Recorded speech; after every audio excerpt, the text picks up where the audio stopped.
Olá a todos, me chamo Jorge, sou monitor do Gama, Grupo de Apoio em Matemática da UFPEL, e vamos à sequência de nossas aulas sobre cônicas. Nosso segundo exercício da semana. Então o enunciado é o seguinte: identifique a cônica da equação 4x² mais 9y² menos 16x mais 18y menos 11 igual a zero. Seus elementos e faça um esboço de seu gráfico. Então, similar ao que fizemos no exercício passado, a gente vai primeiramente reagrupar os termos que tem x e os termos que tem y, de forma a perceber que de repente se a gente consegue ou colocar alguma coisa em evidência ou completar um quadrado para facilitar a nossa visualização de qual objeto a gente está trabalhando. Então, fazendo isso, né? Aqui eu só reagrupei, ó. Eu coloquei o 4x² menos 16, reagrupou esse termo aqui com este, e depois mais 9y² mais 18y, esse termo aqui com esse, só para a gente poder visualizar, tá? O 11, como é uma constante aqui, eu passei só para o outro lado, tá? Então só ficou igual a 11. E aqui já é possível verificar o seguinte, ó. Eu tenho aqui para y, tá? Para os termos com y, 4x ao quadrado, aliás, para os termos de x, desculpa, 4x² menos 16x. Eu posso observar que o coeficiente dessas variáveis aqui, né? Os números que estão multiplicando a variável, um é 4 e outro é 16, ou menos 16, né? E eu noto que 4, aliás, que 16 é múltiplo de 4, né? Então eu posso colocar em evidência. E da mesma forma o 9, né?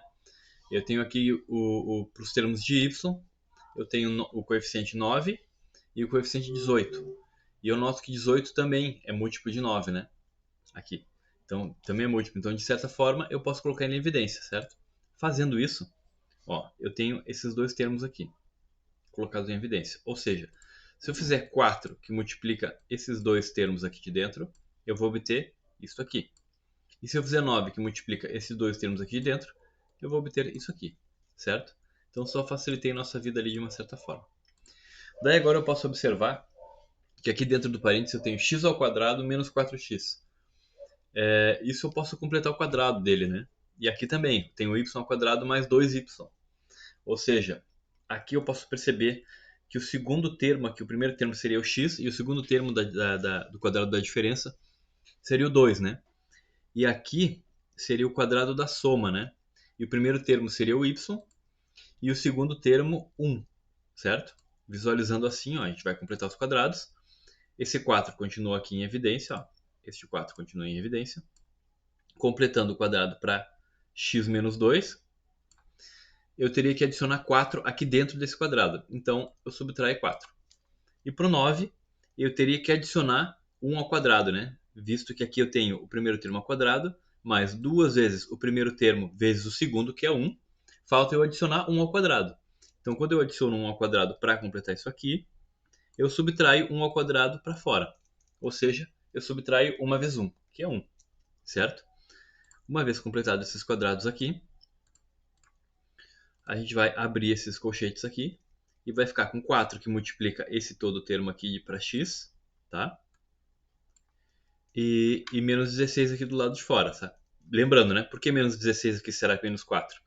Porque esse 4 está multiplicando todo esse colchete aqui, ó. Então aqui ele continuou multiplicando esse termo, mas esse aqui eu fiz a multiplicação. 4 vezes menos 4, que deu menos 16. De forma análoga aqui, tá? O 9 está multiplicando todo esse colchete aqui.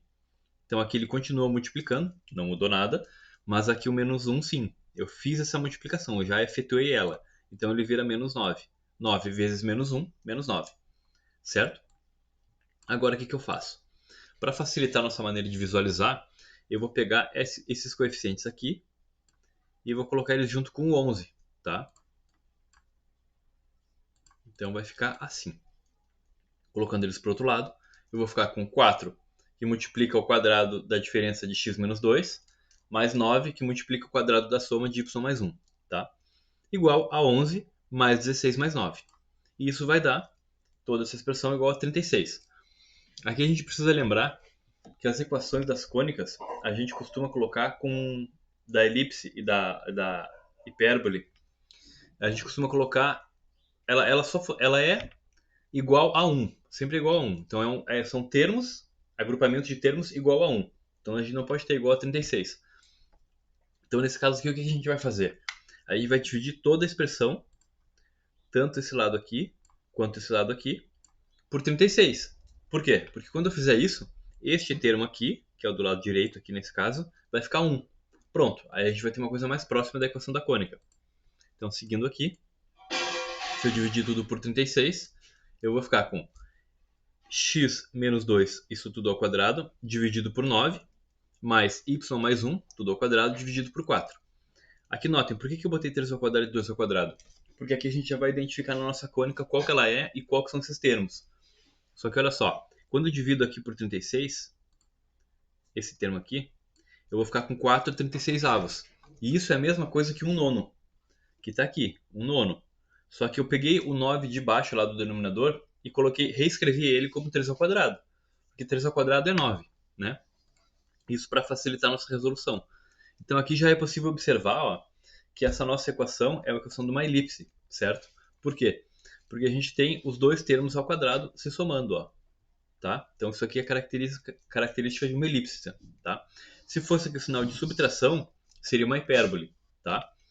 E além de mais disso, a gente conseguiu ver aqui que o nosso x0 é 2 e o y0 é menos 1, né? Ou seja, eu tenho x menos x0 e y menos y0.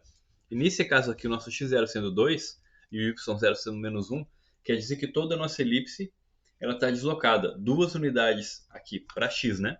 Como o y0 é igual a 2, ela está deslocada 2 unidades para a direita no gráfico, no eixo do x, e como o y0 é menos 1, ela está deslocada uma unidade para baixo, no caso, né? Menos uma unidade, né? Tem o centro, menos 1, em y vai uma unidade para baixo, certo? Seguindo aqui, a gente também pode identificar os outros elementos, como, por exemplo, o nosso A, que está aqui embaixo, ó, que vai ser o 3, o nosso B, que vai ser o 2. Sabendo-se disso, a gente usa a teorema de Pitágoras aqui, né? Lembrando que a elipse a gente consegue fazer um triângulo, né? Uma triangulação nela. Vai ficar um triângulo retângulo.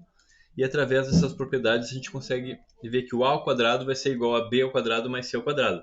Essa é uma boa maneira de descobrir o nosso c da elipse, tá? Na hipérbole vai ser um pouquinho diferente. Por quê? Porque nesse caso aqui da elipse, o a é maior que o c. Então o a tem que ficar de um lado igual a... vai ser a hipotenusa, no caso, vai ser o a. E para a hipérbole, o c vai ser maior que o a. E aí vai funcionar ao contrário. No próximo exercício eu vou voltar nesse tópico e mostrar para vocês. Então aqui, ó, seguindo aqui, a gente substitui só os termos para descobrir quem é c, né? Ou seja, 3 ao quadrado, mais 3 ao quadrado vai ser o nosso a ao quadrado, 2 ao quadrado vai ser o nosso b ao quadrado, e o c ao quadrado a gente não sabe.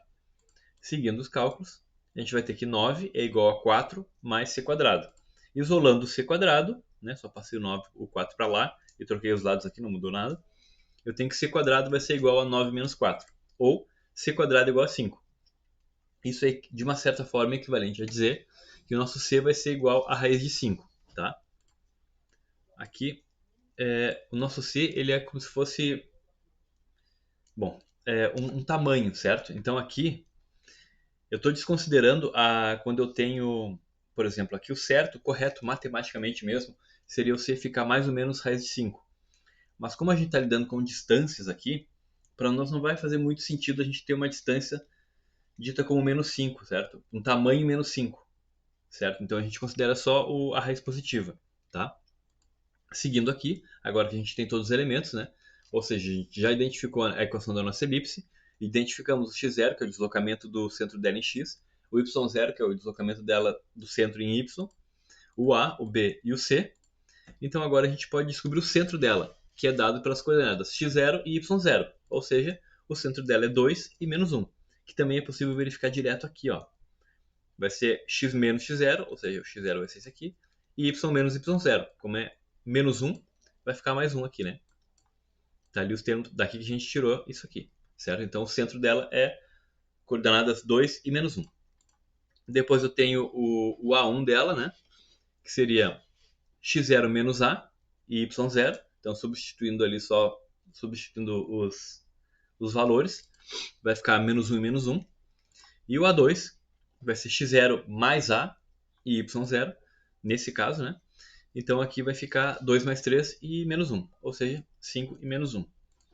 Depois para o B1, eu vou ter x0 e a segunda coordenada y0 menos b. Substituindo, eu vou ficar com 2, uma coordenada, e a outra coordenada menos 1 e menos 2, que vai dar menos 3.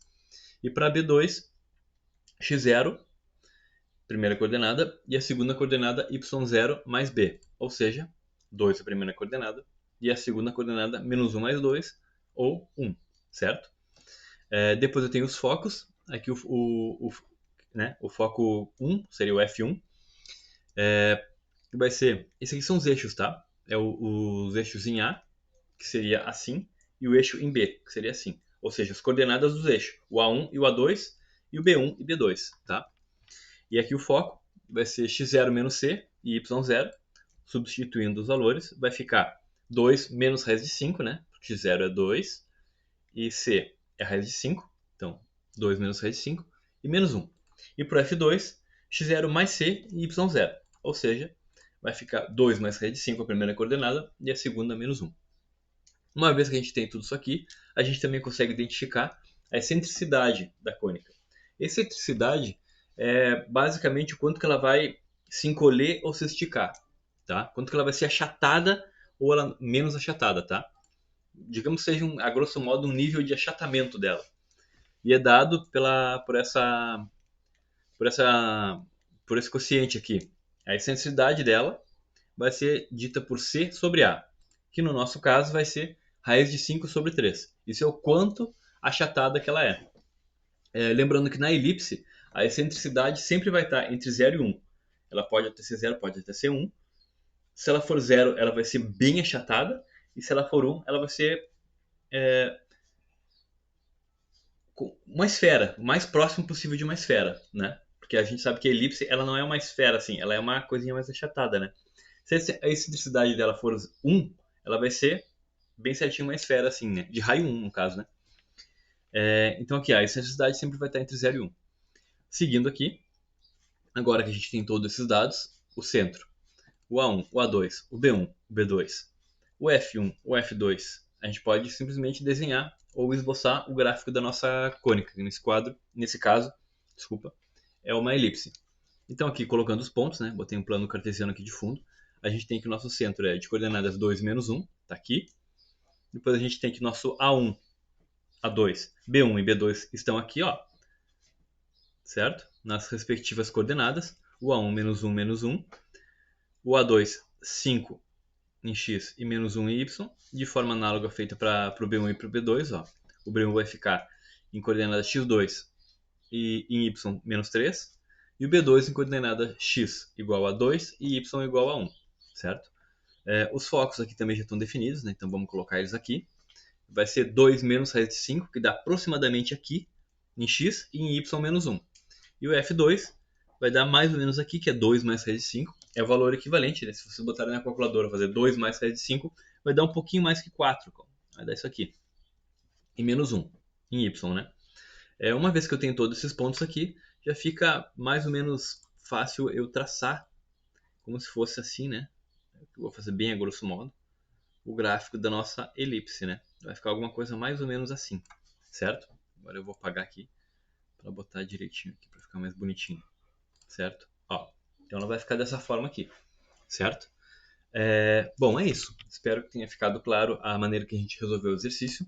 Qualquer dúvida que vocês tiverem, nós estamos disponíveis lá sempre nos horários de monitoria. E uma boa semana e bom estudo a todos.